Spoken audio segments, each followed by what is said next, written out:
يرتاح قلبي حين أقرأ آيه ويجول في صدري صدى القرآن.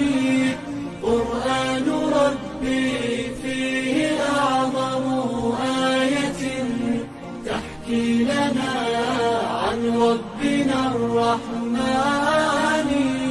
رتله وافهم آيه بعناية واحفظه حفظا كامل الإتقان.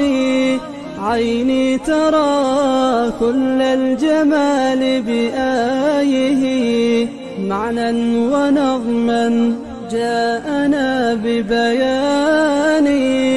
إن لم يكن في القلب من آياته شيء يسلي وحشة الوجدان ضاع الذي باللهو يطلب أنسه تبع الهوى وخطى خطى الشيطان. يرتاح قلبي حين أقرأ آيه ويجول في صدري صدى القرآن. قرآن ربي فيه أعظم آية تحكي لنا عن ربنا الرحمن.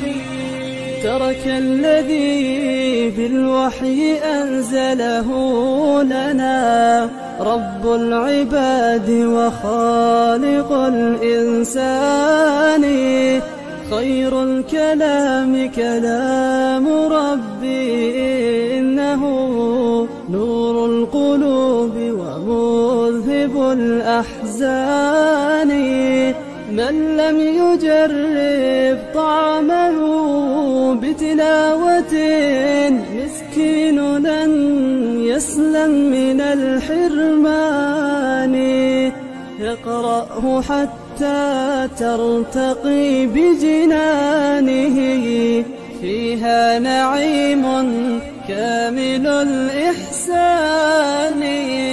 يرتاح قلبي حين أقرأ آيه ويجول في صدري صدى القرآن.